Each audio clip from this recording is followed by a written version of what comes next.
Hi, we're here to have a brief informal chat with Professor Aakash Singh Rathore, serial author, philosopher at large, and one of India's foremost public intellectuals. Thank you for sparing time to be here. I know you've been very busy running around the world from what you described, talking about your latest book, Becoming Baba Sahib. I don't have a copy here yet, but it is a fantastic book. The book is rather unique because it doesn't just narrate what happened chronologically in Dr. Ambedkar's life, but it delves into his personality. So this personality-driven narrative tells us about his inner struggles, how he overcame them to become the man he became. And I've read numerous biographies, as I'm sure you have too, on Ambedkar, but this one is a particularly vivid portrait. So I would urge you to read it, and congratulations to Professor Rathore for having brought this book out. Prof, we are going to briefly discuss some themes that your last few books have have dealt upon, have touched upon, especially those that have contemporary socio-political relevance. So in this, of course, Becoming Baba Sahib is one book, Ambedkar's Preamble is the other book. And there are a couple of other things. The book on Swaraj, Indian political theory. Political theory. Yeah. So we'll be looking at some of these things. So I'm going to quote a little bit from Ambedkar's preamble here. You urge progressive forces in Ambedkar's preamble to adopt Dr. Ambedkar's ideas as a toolkit to tackle injustice that India faces today. It suggested that the unity of the nation can only be achieved by preserving the fraternal dignity of all individuals. In that context, I want to ask you a slightly complex question. The RSS and the BJP have been actively connecting with Dalit and OBC subcastes, appropriating their icons and giving them political power in a very real sense. 65% of cabinets, both union and state level, are comprising of Dalit, Adivasi and OBC subcastes. But progressive parties are not really taking this social re-engineering seriously. Ironically, the progressive secular parties have accused the RSS and BJP of having no faith in Ambedkarite politics or constitutional values. But ironically, they are the ones who seem to be empowering them. How would you respond to this this enigma that we are facing? Yeah, it's an enigma. It's something from which the progressive parties should certainly learn, as they've seen their electoral base slowly dismantled and taken into the parties that have been regarded by progressive parties as ideologically backwards. It's fascinating to note from the historical perspective that the majority of the objections to the articulation of the fraternity clause, which stated that dignity is a precondition for unity of the nation. So the preamble's fraternity clause, of course, reads fraternity so as to ensure the dignity of the individual and the unity of the nation prior to the amendment adding integrity. Out of the 30 requests to the drafting committee to reverse that, they had asked 30 times to put unity of the nation prior to dignity of the individual.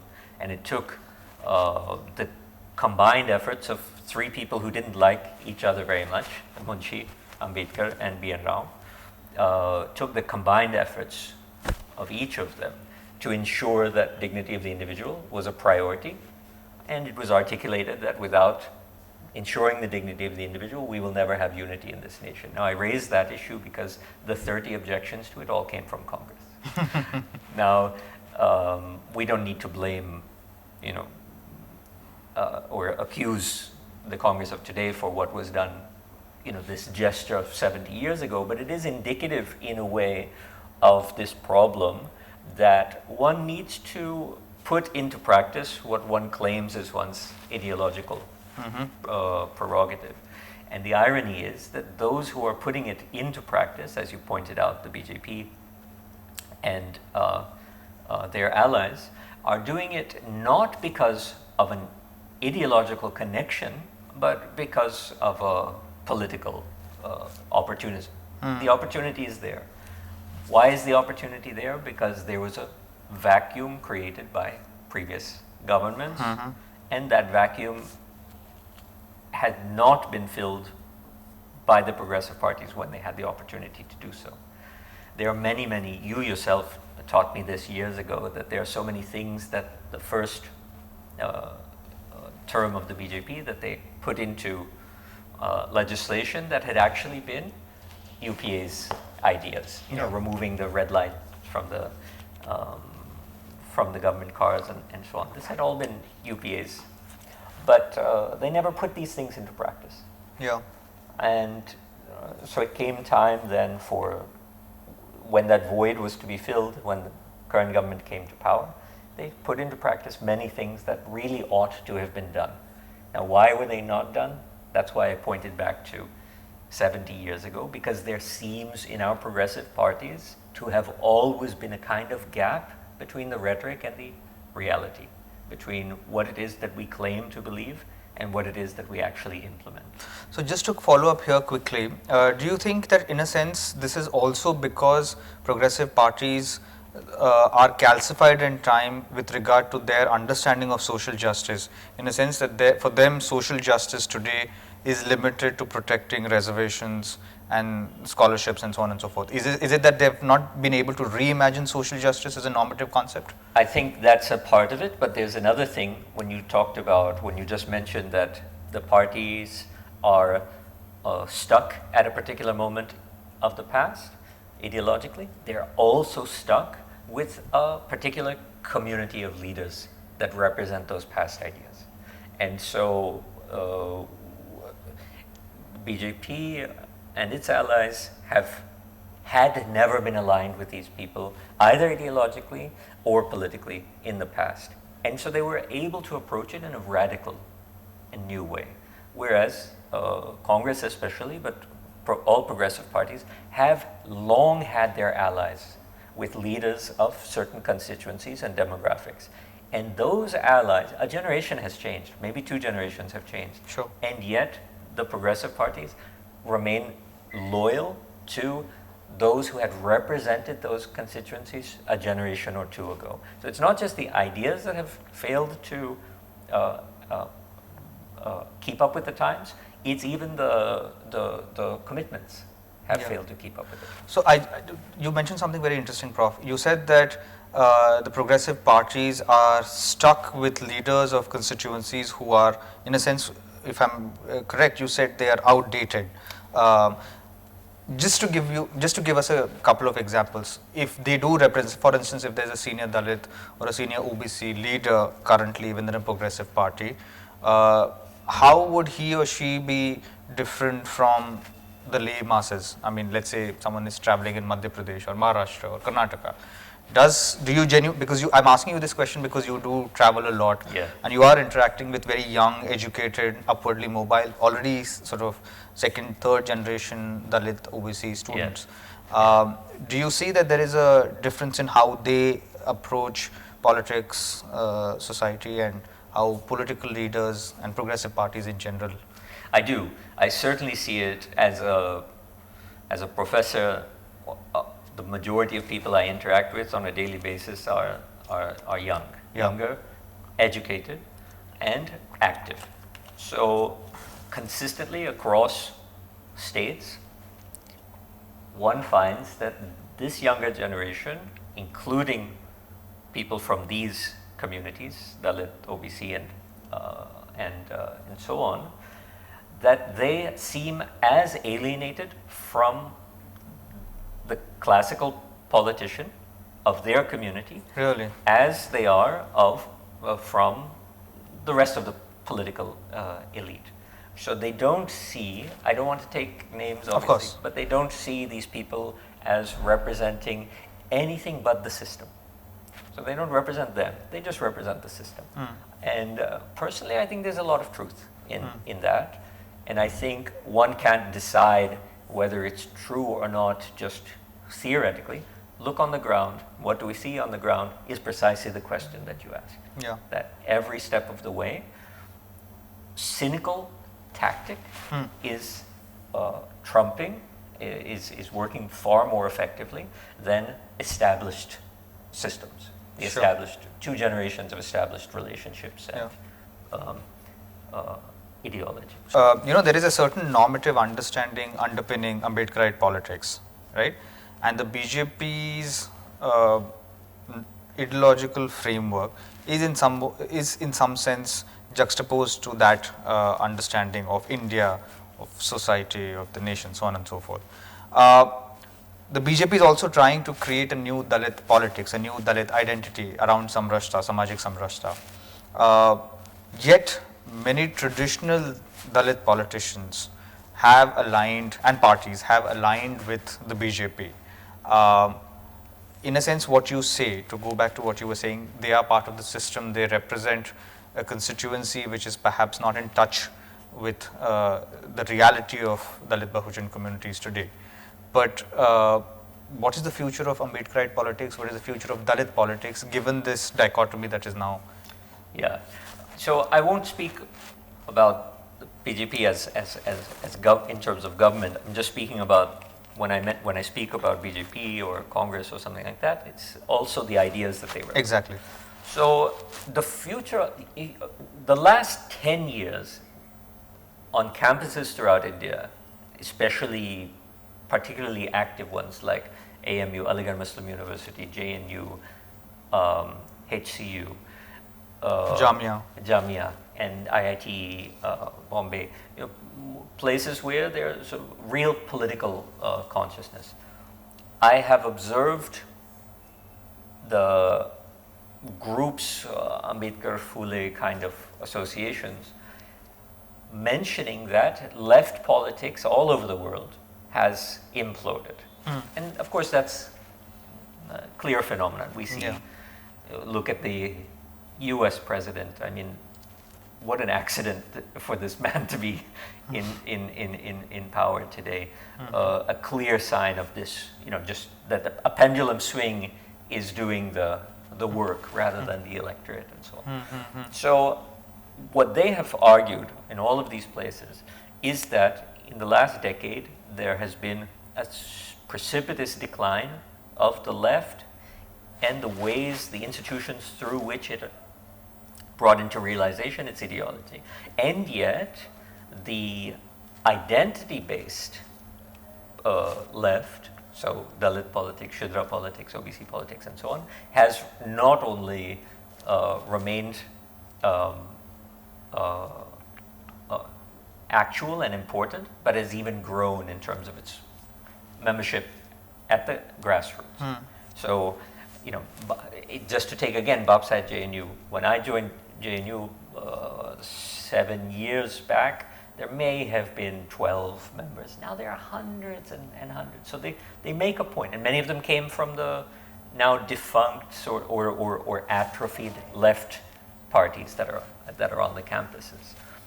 So on the one hand, what we see is that at the national level, there seems to be an implosion of Ambedkarite politics because it is suffering the divide and conquer strategies that are being employed by the dominant parties. And yet, it could be that what's happening at the grassroots level is only a solidification and strengthening in contrast to what's happening at the official political level. And from everybody knows I'm a philosopher, so I often step back and take a wider historical view. I see the implosion of Congress, if I can call it that, as something that is of historical significance. Because the left all over the world, I don't mean left as in communist, but liberal, progressive throughout the world, is in trouble. Global capitalism has something to do with it. Populism has something to do with it. Social networks, social media has something, there are many, many things going on simultaneously in the world today that have undermined the effectiveness of progressive parties to have an ideology that resonates with the people. So India is not unique in what's happening right now with Congress. It's all over the world. Nevertheless, India might be unique in that it has these identity-based political factions that seem, at the same time as the left is is imploding and bringing down the established identity-based parties with it, as you had mentioned, so bringing down, as you called it, Ambedkarite politics in its official form. It is possible that at the base, at the grassroots, things are consolidating and strengthening. It's possible. That's what I seem to see in the youth, in people from 18 to 30. Which is why perhaps they're all outside the formal political systems as well. Totally outside of it, totally alienated from it, and above all, alienated from those who claim to represent them from their own community. So this is clearly like a structural fault line that is not going to get resolved by the parties themselves. This is just either there's going to be new forms of Chandrasekhar Azad kind of outside the system, or there is going to be an upsurge within the parties from below, forcing them out, so as to say. And that's the latter is the one that will be more fruitful, because the emergence of a Chandrasekhar is very ephemeral. The parties have been in place for a long time, and they have apparatus, they have structure. So what's going to be more productive in the long term, or medium term rather, is for destabilization from below, as the old pass on and these youngsters, who once again we have to point out have a level of education that far surpasses the previous generation, and a level of insight and awareness and international access and social media and all of these technologies that can allow them to take center stage when the space is made available. Sure. So, I mean, it's a very interesting thing you say, but observing political systems as closely as I do, I think there are too many structural barriers, there are too many glass ceilings in place within progressive parties to allow this kind of generational shift, so as to say. I mean, in the UK, I know people who are 33, 32, 35 are now in a position to not just be MPs, but in a position to be chief whips and, shadow cabinet ministers. And I mean, in India, 40 is seen as young. In politics. Congress goes up to 40. So the larger point that I was making is that perhaps we are a little way away before this happens, but in absence of the parties sort of evolving themselves organically, there is going to be a lot of pressure from outside, right? And since this is still outside the formal political system, and there are no formal avenues to connect the formal political systems to these insurgencies outside, if I may. I sense that the dominant hegemonic normative force is going to continue to hold sway simply because there is no connect, right? In which case it's sort of neither the parties are growing nor are these insurgencies actually being constructively channelized. So in that sense, this is just going to stretch out. Do you see that? Yeah, I don't see it. I don't see it crystallizing anytime soon, but I don't think it needs to, because if it's going to be a meaningful change, then let it take its sweet time. You remember very well 2010, 2011, Arab Spring, all of this just kind of disappeared, and the winter has come and people are despondent.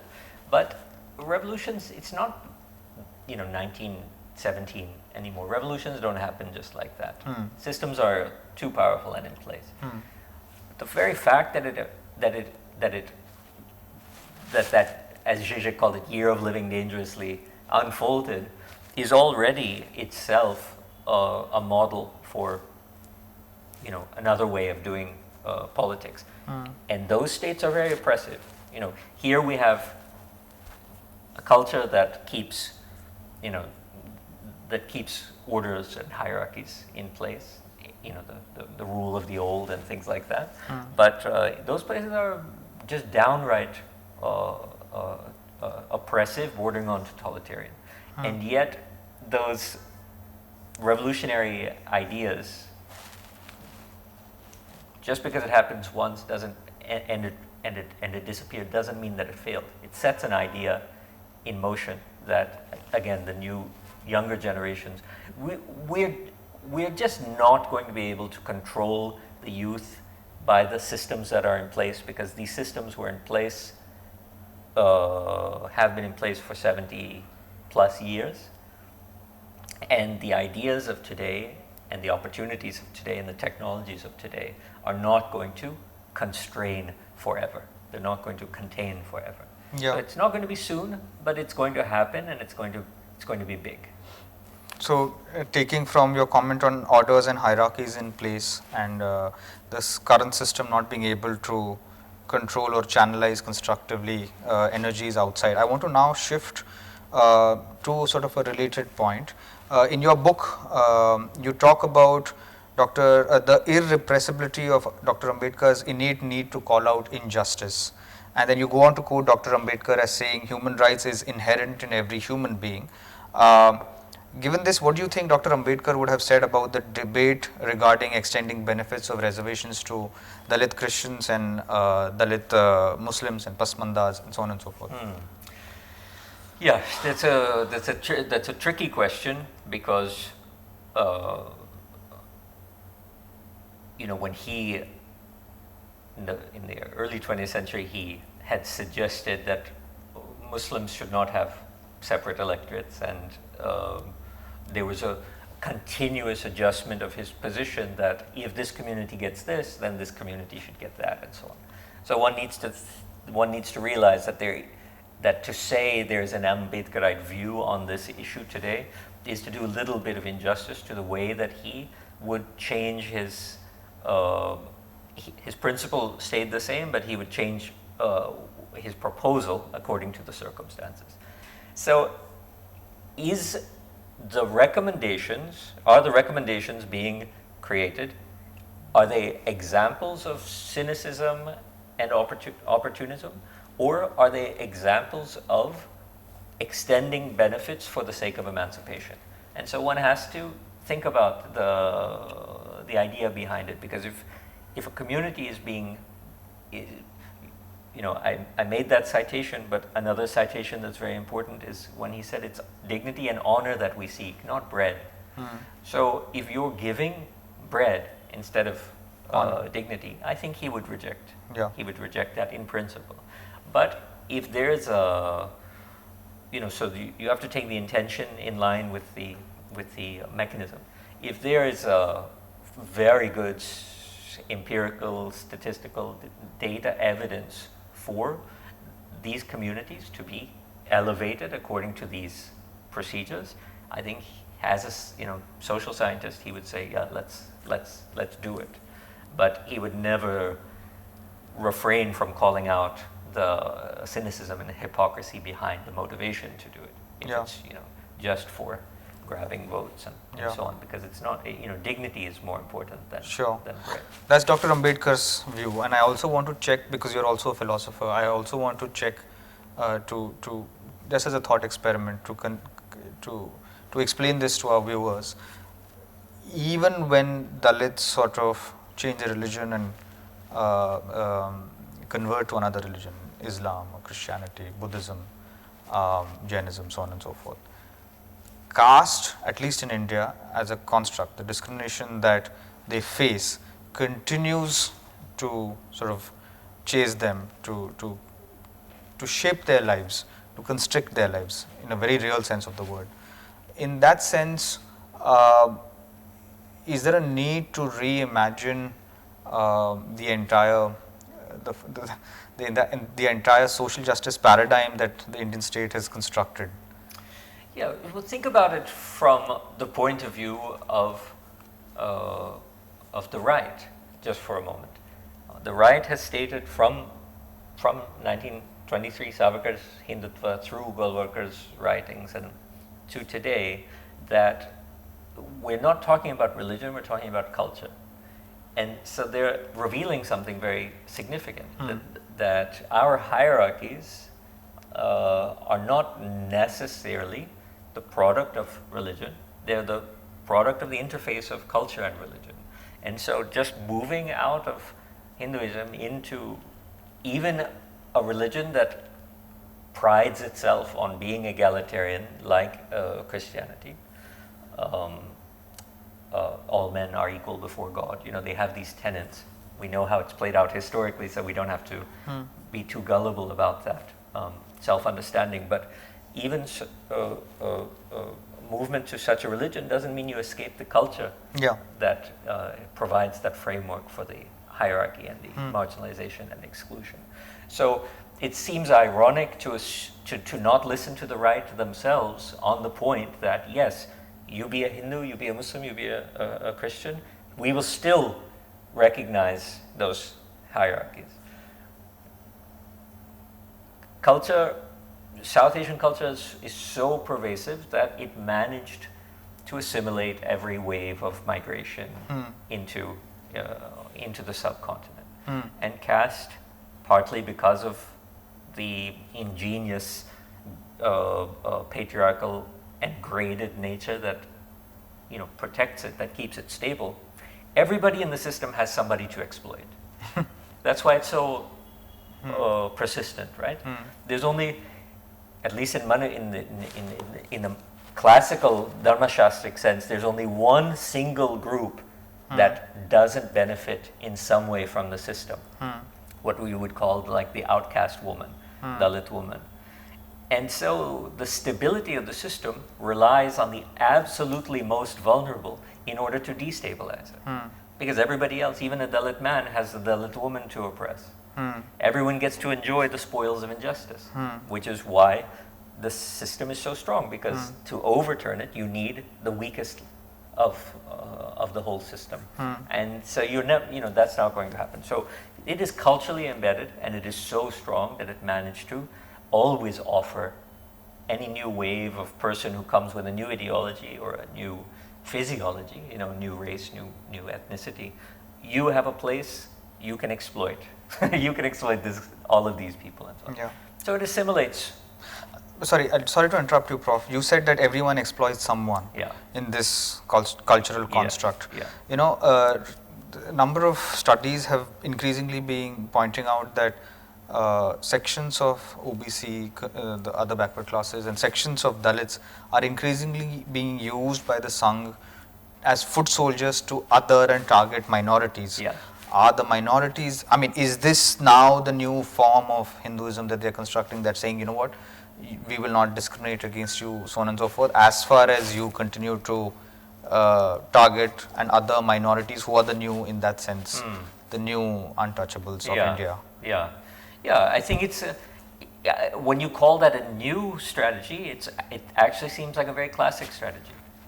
Precisely the one according to which, for example, my caste apparently comes from some kind of Shaka, very different ethnicity that came into India and immediately found its place in the Kshatriya Varna by, once again, having elements, principles of Brahmanism imposed upon it very chafingly, but at the same time offering, a wealth of populace to exploit in its own right. So the whole idea is thousands of years old.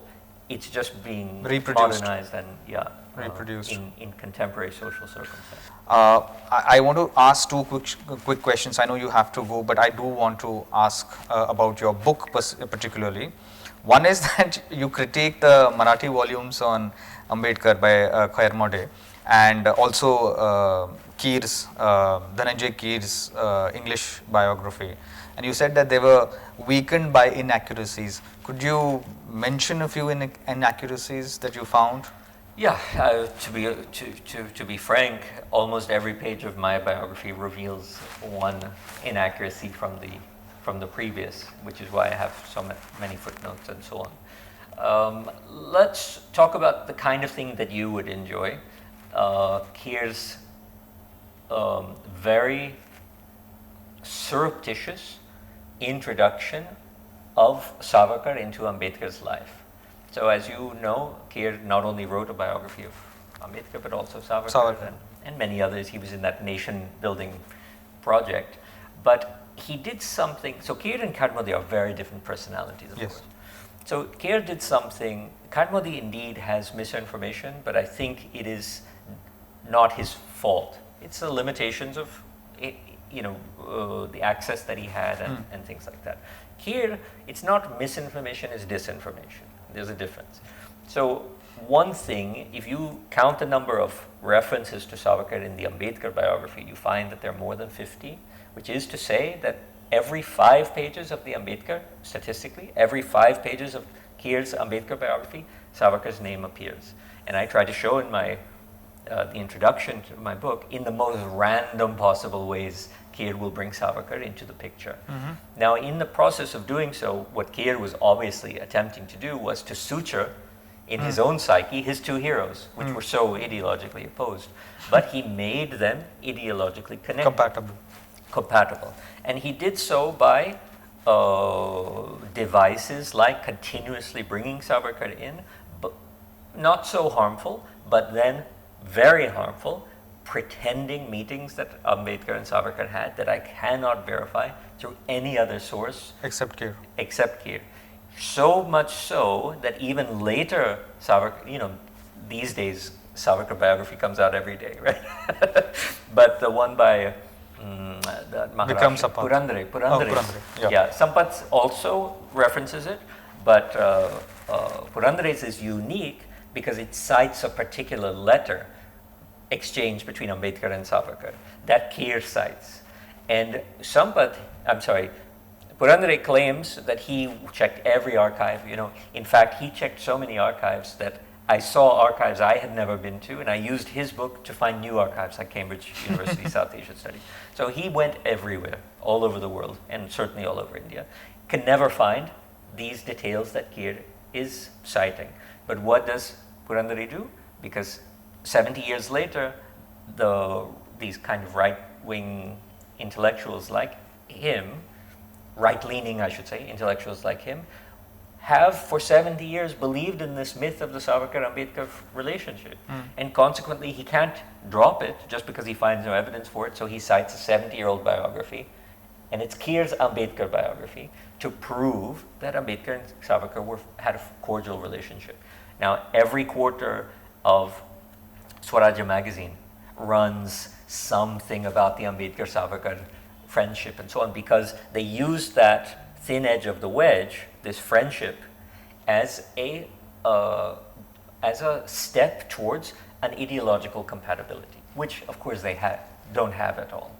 So Keir's biography I criticize very strongly, not just for the misinformation, but for the fact that he purposefully excluded page 2 of the letter between Ambedkar and Savarkar, which I've reprinted in the biography.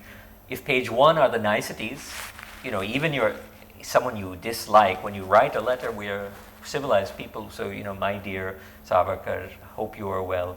And this is what Keir cites to say, look, best buddies, right? Yeah.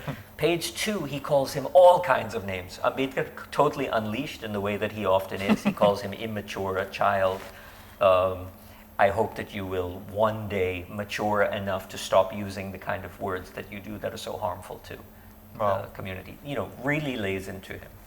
So Keir repressed that second page of the letter. I was very fortunate to be able to find the letter in its entirety in a Maharashtra archive, and I published it in the book to try to show that, first of all, the ideological compatibility, if you read the literature, is impossible to understand. So it has been based on this collegiality and friendship, which in fact was constructed in the mind of this biographer.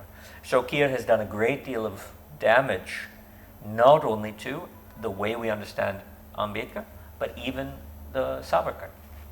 And this is just one example, and there are so many mistakes, errors, some conscious, some unconscious, some deliberate, and some just by not checking his sources. Gosh, this is fascinating. I have one last question, but your book speculates on Dr. Ambedkar's friendship with a British lady called Frances Fitzgerald, and I believe you were critiqued a bit about that, partly for the citation issue, and partly because, well, how is it possible?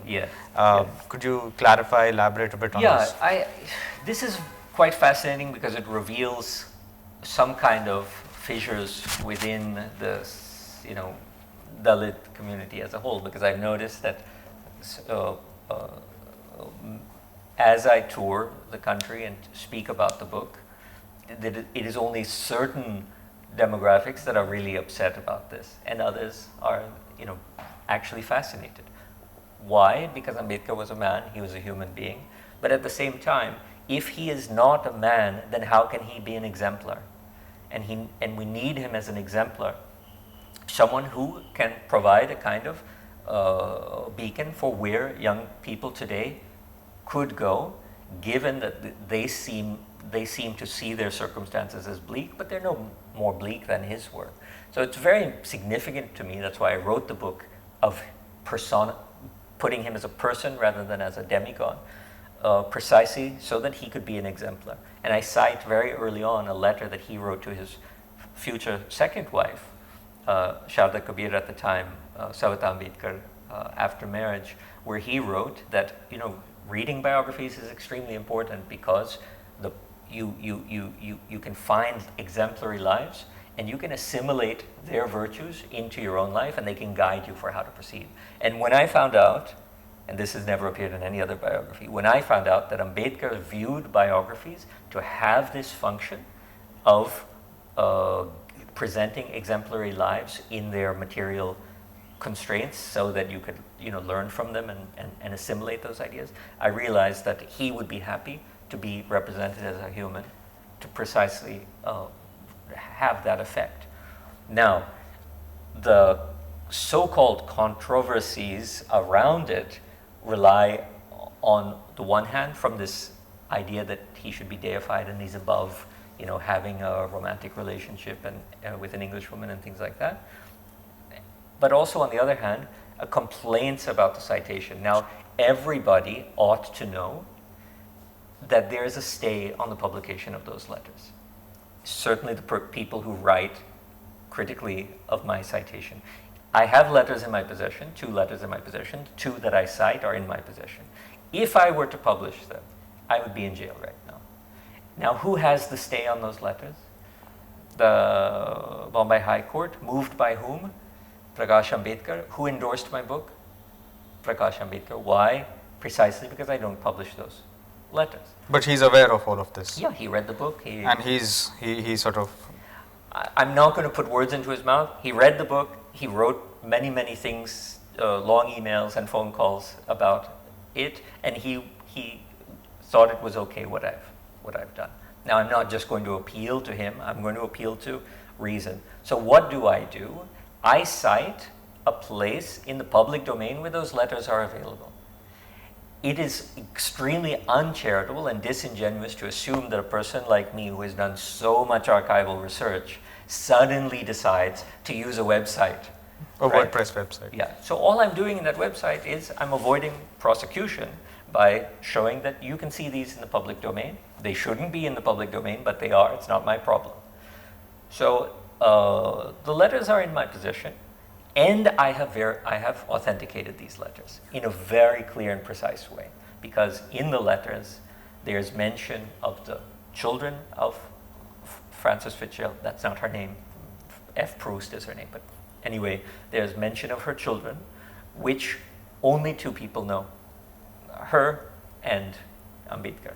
So the idea that these letters are apocryphal and that were just created for a scandal would assume when Kharmode and Kir and every other person who's looked deeply into Ambedkar's life don't know the children's names. Look, those children's names never appear in Kharmode's 12 volumes. Sure. And yet, they appear in this letter. This letter is 100% authentic. What I take from the letter and why I put it in the book is that what we see from Ambedkar as a human being is that he sacrificed the things that are most important to us as human beings for his cause. He sacrificed love. She wanted to marry him. He certainly considered marrying her, and he decided, and he told her that my cause is the upliftment, is nothing short of the emancipation of my people, and if I were to give in to my personal, how do you call it? What I would like personally, which is, to have, for example, marry this woman, then it would interfere with my cause because my opponents would immediately refer to me as a stooge, someone who married a white woman, and all of these kinds of things. And so it is a great act of sacrifice that he made by giving up this relationship. So to me, why F. Proust is important to mention in the biography is precisely because of the sacrifice. And that sacrifice is the key to unlocking his personality. He's a man who sacrificed everything in his personal life for his cause. And this is just another example of that. So I don't see it as salacious. I don't see it as, beneath his dignity stature to represent. I think it's completely consistent with the way that he lived his life and the reasons that we know him today. Excellent, excellent. I mean, I leave it to our viewers to read this book and to gauge Professor Rathore's words. And of course, the discussion in itself has raised many thought-provoking ideas. I'm certainly piqued by a number of ideas that I've jotted down from what you've said. And I would hope to host you sometime again, maybe when you're traveling back to India, whenever that is. So once again, thank you, Professor Rathore. Please do pick up, if you would, Becoming Baba Sahib. And of course, Ambedkar's Preamble. It is a fantastic book, very thought-provoking. Thank you for your time, Yeah, Professor. thank you.